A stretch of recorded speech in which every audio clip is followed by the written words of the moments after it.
Buenas tardes. Este va a ser nuestro video número 18, nuestro video pedagógico número 18. Hoy es martes 9 de agosto del 2016. Hace un par de días que regresamos de México, de una experiencia muy importante de tomar contacto con el fenómeno zapatista. Fue una incursión en la América profunda, realmente. Muchas veces recordamos las andaduras de Rodolfo Kusch por aquellas tierras que le permitieron gestar el pensamiento que hoy nos guía en buena medida. Y estuvimos en varios de los caracoles más importantes, fundamentalmente en el más entrañable, en la realidad. Nos llevó muchísimas horas de marcha por la selva lacandona, o lo que queda de la selva lacandona, porque la devastación es muy grande.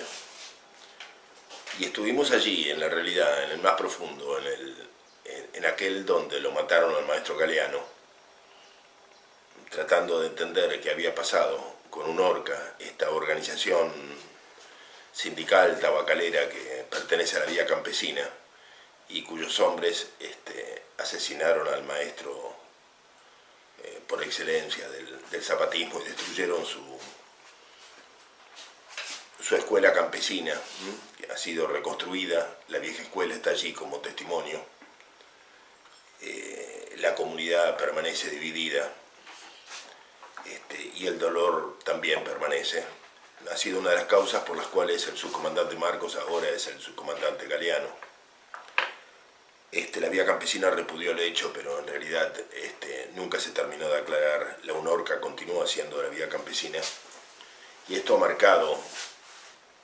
marcado situaciones que no se han resuelto.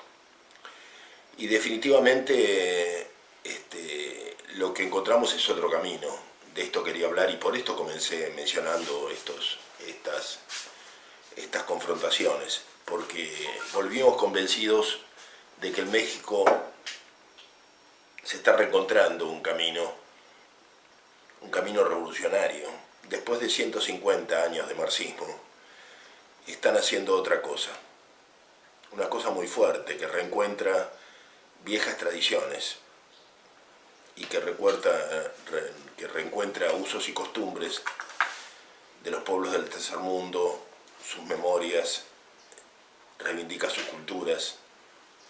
Una historia que parte de reivindicar la propia dignidad. Y esto no es fácil. En una zona como Chiapas, donde en el 94 se levantó el zapatismo, la gente, todos reconocen que hasta el último camino, la última escuela, los hospitales, todo ha sido construido después del levantamiento. El cerco militar ha sido reemplazado por una enorme inversión de millones de dólares y un asistencialismo pertinaz que no solamente cubre los planes sociales como aquí, con el progresismo y el reparto de comida, sino también la distribución de fertilizantes, de animales, de vacas, de caballos. Es muy difícil para el común sustraerse a la seducción del asistencialismo que los debilita, que los domestica, sobre todo cuando frente a toda esta seducción, a esta política, lo que tenemos es un ejército sin armas que lo que les propone es levantar la ética y la dignidad, la propia dignidad, y que incluso les veda el consumo de alcohol. En ciudades importantes de Chiapas, el consumo de alcohol es una práctica moral. O sea, ni siquiera en los bares encontramos alcohol. Hay una aceptación de muchísima gente, hay una influencia enorme del zapatismo en el sur de México, más allá de sus fuerzas. Una influencia desmesurada, tanto como en el mundo ha impactado la presencia de estos pasamontañas y de esta mezcla de poesía con política y de humor con política. De todas maneras, la situación no es sencilla. El antiguo movimiento de la Revolución Mexicana de 1910 ha sido transformado en el PRI. E inclusive las tendencias más polémicas dentro del PRI, como la de Cuauhtémoc, el hijo de Lázaro Cárdenas, han derivado en meras propuestas reformistas centradas en la persona de un líder carismático, no más que eso. Nos apenó lo poco que se menciona a Lázaro Cárdenas, y en buena medida, por lo que averiguamos, tiene que ver con su propia descendencia política, con su hijo. Esperemos que estas cosas no sucedan en la Argentina, donde el partido justicialista es claramente el PRI. Es decir, es el partido, junto con otros, no es el único, pero es uno de los partidos que expresa las políticas de Estado. Y las políticas de Estado, aquellas de las que no se hablan, que son la sojización, la megaminería, la deuda externa, el despoblamiento del campo, son las políticas propias de un Estado colonizado. Los estados hoy están colonizados por los intereses de las corporaciones y algunos partidos se adecúan a esos estados colonizados. Esto pasa en México y pasa en la Argentina. Pero en México hay un núcleo que ha tomado las viejas banderas de Emiliano Zapata y que está reivindicando un nuevo camino, que no es solamente para México. Nos hablan de la hidra, y cuando nos hablan de la hidra capitalista nos están hablando de algo que en la Argentina cuesta entender, que en los años 70, 71, el mundo y el capitalismo mundial se remodeló. Nosotros todavía no lo entendemos porque en aquella época estábamos matándonos los unos a los otros prolijamente, porque estábamos viviendo los desgarramientos más profundos entre nosotros y no nos dimos cuenta de que en el año 71 Rockefeller viajó, arregló con Mao Zedong el traslado masivo de empresas, que en el 74 Nixon viajó con los empresarios norteamericanos y que miles y miles y decenas de miles de ejecutivos y sus familias se trasladaron a China y que el mundo cambió y que la política del capitalismo cambió. Todavía no lo entendemos. Todavía muchos en la Argentina creen aquella creencia de Marx acerca de que la industria a gran escala ha de ser una condición necesaria para el surgimiento o para alcanzar el comunismo. La fe en las tecnologías y la idealización de la ciencia, que los trabajadores, aquella idea de que los trabajadores podrían apropiarse de ellas y liberarnos de los trabajos que ahora debemos realizar por mera necesidad y no por realización personal, es creencia común en la Argentina. Pero este camino hacia el comunismo que hoy está terminando, que hoy está en crisis en todas partes, que hoy se suma al capitalismo porque se ha convertido en una propuesta de modernidad. Por eso en el gobierno argentino y en el gobierno argentino y en el gobierno de Dilma Rousseff en Brasil hubo tanta gente del Partido Comunista, hubo ministros del Partido Comunista. Por eso Sabatella se hizo kirchnerista. ¿Por qué? Porque hoy el comunismo se ha convertido en parte de una propuesta de modernización y por un entusiasmo en el desarrollo de las fuerzas productivas que los identifica con estas políticas, que los conduce a sumarse a las políticas del progresismo, que nos propone una modernidad tardía, que nos propone industrializar la ruralidad, como decía Cristina, que nos propone el despoblamiento del campo, porque es más civilizado vivir en las ciudades. Lamentablemente la misma propuesta la tiene Monsanto y todas las grandes empresas, que lo que quieren es vaciar los territorios para liberarlos de gente y tenerlos para ellos, y poder implementar proyectos de megaminería, de sojización, de aceite de palma, lo que fuere. Necesitan espacios vacíos y coinciden con gran parte de la izquierda que levanta el derecho a vivir en la ciudad. Y se ve tan claro en Colombia, en Venezuela, en Ecuador, en México, la misma política en África. Los mexicanos tienen una gran ventaja. Después de mucho esfuerzo para entender cuál era el nudo liberador de los mexicanos, alguien nos dijo: los mexicanos son guadalupanos, y esto excede al catolicismo. Esto los preserva a millones de mexicanos en el seno de los Estados Unidos. Son diferentes porque son guadalupanos. Todos, en todos los locales, incluso en locales anarquistas en la Ciudad de México, donde ondeaba la bandera roja y negra, entramos y adentro estaba el altar de la Guadalupe. La Guadalupe no es una virgen occidental, es una virgen morena, es una virgen indígena. Estuvimos en la Basílica de Guadalupe, donde hay mucha más concurrencia que la que hay en el Vaticano habitualmente, multitudes. Es muy difícil parar eso. A muchas juntas de buen gobierno con las que estuvimos, les preguntamos por qué tienen detrás de ustedes la bandera mexicana, siendo indígenas, siendo comunidades indígenas. Nos dijeron, pues porque somos mexicanos.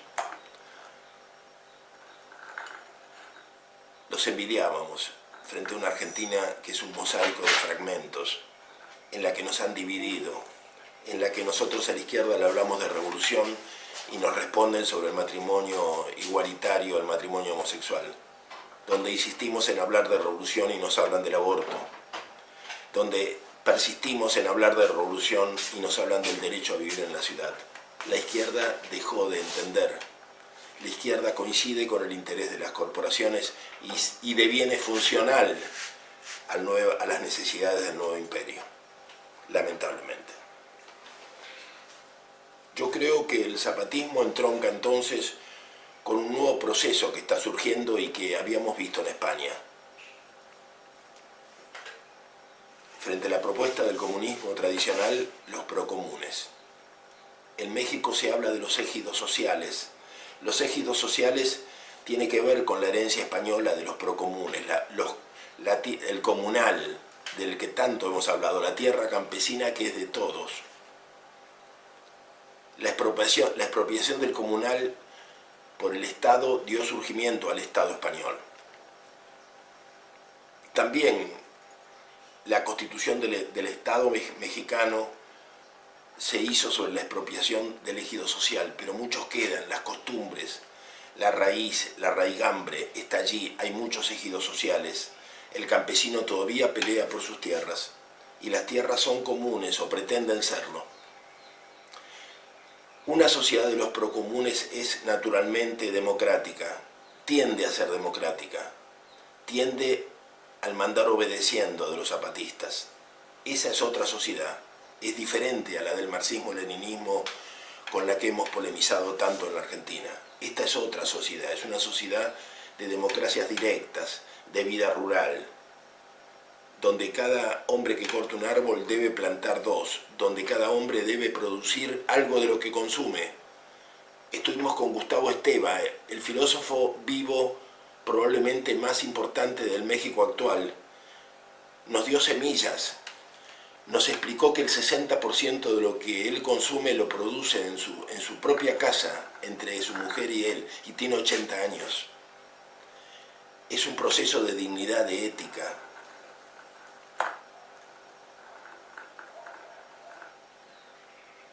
En una sociedad de los procomunes, en una sociedad de este tipo, que es la que se propone, el Estado podría devenir casi innecesario, porque los gobiernos se van dando de abajo hacia arriba, de manera natural, y aquí hay un esquema nuevo, aquí hay un modelo nuevo que están haciendo y que se está instalando, que habíamos visto, que lo vimos en las plazas de Europa, que lo vimos en España, con la propuesta de la Revolución Integral de Félix Rodrigo Mora, y que ahora lo volvemos a encontrar en el México insurgente de los zapatistas.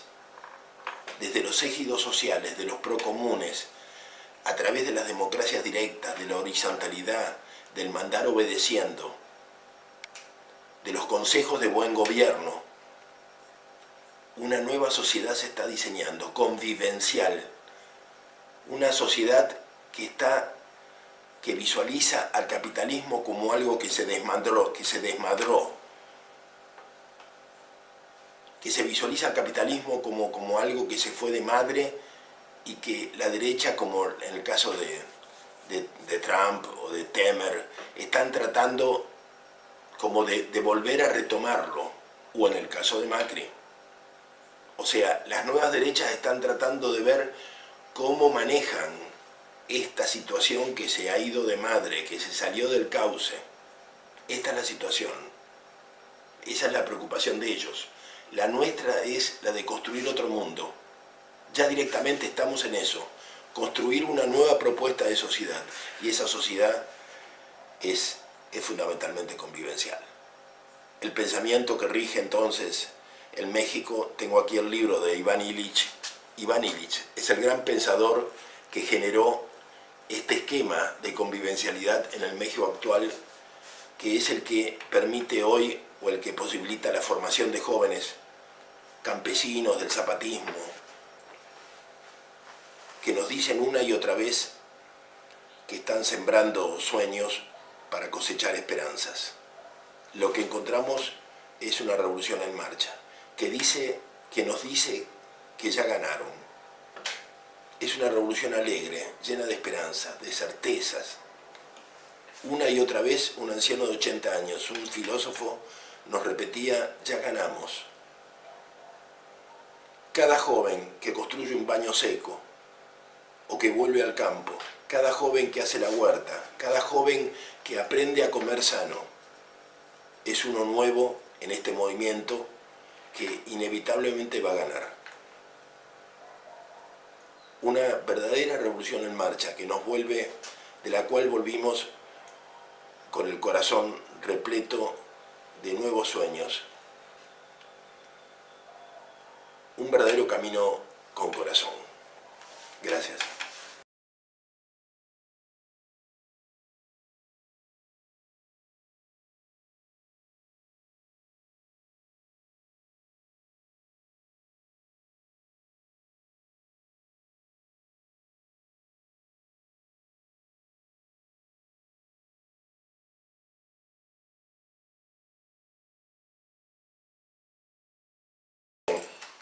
Buenas tardes. En aquel donde lo mataron al maestro Galeano, tratando de entender qué había pasado con UNORCA, esta organización sindical tabacalera que pertenece a la Vía Campesina y cuyos hombres asesinaron al maestro por excelencia del zapatismo y destruyeron de tomar contacto con el fenómeno zapatista. Fue una incursión en la América profunda, realmente. Muchas veces recordamos las andaduras de Rodolfo Kusch por aquellas tierras que le permitieron gestar el pensamiento que hoy nos guía en buena medida. Este va a ser nuestro video número 18, nuestro video pedagógico número 18. Hoy es martes 9 de agosto del 2016. Hace un par de días que regresamos de México, de una experiencia muy importante, y estuvimos en varios de los caracoles más importantes, fundamentalmente en el más entrañable, en la realidad. Nos llevó muchísimas horas de marcha por la selva lacandona, o lo que queda de la selva lacandona, porque la devastación es muy grande. Y estuvimos allí, en la realidad, en el más profundo,